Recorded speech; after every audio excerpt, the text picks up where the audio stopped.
Hey, I'm meteorologist Doug Myers with the latest forecast heading into this Thursday. Yesterday we had highs in the upper 70s and low 80s, but wait, it didn't get quite that warm. Yeah, these are temperatures that occurred before sunrise. The cloud cover and rain kept us on the cooler side during the afternoon, with some spots did get back up in the upper 70s, but for most areas staying in the low to even mid 70s as it got into the afternoon, early evening hours. And so we certainly had our coolest day that we'll have in a while. Hopefully you took advantage of it, especially if it was dry, but we certainly had quite a bit of rain across the area, over an inch in Topeka and Lawrence, Kansas City as well, and a little bit lower amounts in Manhattan and Emporia. But since Sunday, we've had quite a bit of heavy rain across the area.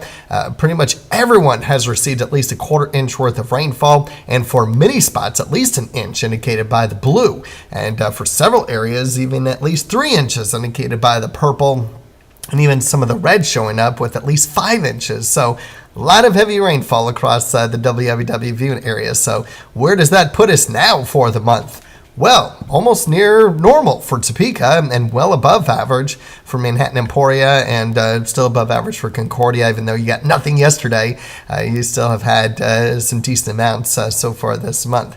Now, unfortunately, we are generally going to be dry over the next couple of days. I still can't rule out a few pop-up showers and thunderstorms at times for today. We have a little bit of that as I'm recording this a couple hours before sunrise, but we will continue to keep an eye on it. Otherwise, I do expect highs to get back up to more seasonal highs, with highs close to 90, which, by the way, first day of summer today is the official summer solstice. Of course, the Earth's northern hemisphere tilts towards the sun during this time, the highest sun position in the sky, and we do start to lose daylight tomorrow.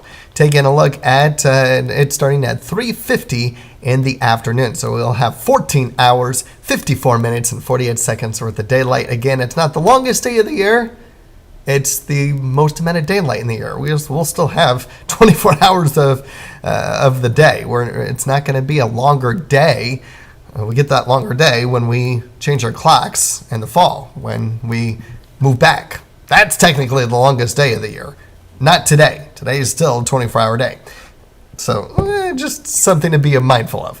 As we head in throughout the day today, we'll have a general decrease in cloud cover after a little bit of possible fog early this morning. Again, I can't rule out a few spotty showers, maybe even a thunderstorm at times today, but both computer models are indicating that we will probably be dry, although this model does indicate a few pop-up showers and thunderstorms in the afternoon. Again, we'll watch it. Locally, heavy rainfall, lightning would be the primary threat, not to the extent of flooding with a heavy rainfall, but there'll be pulse-type storms that may pop up. So just be aware of that this afternoon. Otherwise, we're generally mostly clear to partly cloudy tonight. Some other computer models are indicating a little bit more cloud cover than what this one has. So I am going partly cloudy for the official forecast, but certainly won't be surprised by mostly clear skies. Regardless, temperatures are going to be on the milder side, with lows dropping only in the 70s.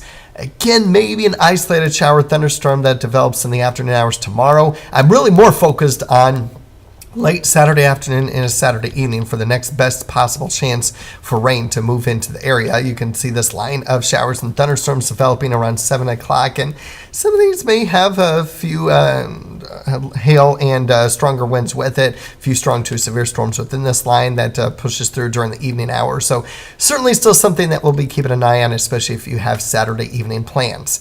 Here's a quick check of the computer model here, showing mainly any pop-up showers and thunderstorms between today and tomorrow, very isolated, and then we'll have those rain showers pushing through during the Saturday evening time frame. Again, there's going to be a lot of spots that don't get anything at all over these next several days, and probably for the next 5 days it'll likely be dry for the most spot. But some of our long-range models are indicating a little bit more widespread rain this weekend. Again, this is just for the weekend. Saturday or Sunday does not include anything for the rest of this work week. Doesn't include obviously anything next week, but just for the weekend. The European model showing a little bit more widespread rain than our short-term computer model. Same for the GFS, but a lot lighter. So there's still a lot of uncertainty with what we could have on the weekend with the rain chance. But it's going to be low confidence. I'd say fairly high, medium impact kind of an event. If you are outside, obviously there might be rain. But obviously, we'll keep an eye on the lightning and hail and wind threat as well. I am more concerned about the temperatures this weekend, though. Mid-90s, and then highs close to, if not reaching 100 degrees for some areas early next week before a frontal boundary pushes through Tuesday night, bringing us the best chance of storms for next work week during that time, and then gradually cooling back down for Wednesday and Thursday. Quick check of our humidity forecast. At times it may come down a little bit, but generally speaking, mid-60s is about as cool as it's going to get. So with that in mind, would not be surprised if we had several heat index values over the weekend and next week between 100 and 110. So keep that in mind.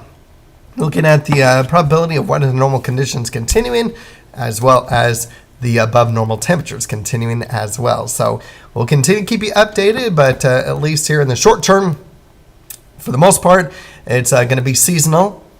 Wind gusts, worst case scenario, will be up to 20 miles per hour, especially tomorrow and Saturday. And then we are going to be we'll be looking at the heat really taking hold across the area as we head into early next week. Have a great day. Stay weather aware. Again, if you hear lightning or if you see lightning and or hear thunder, seek shelter immediately for today. And then also keep that in mind for Saturday too.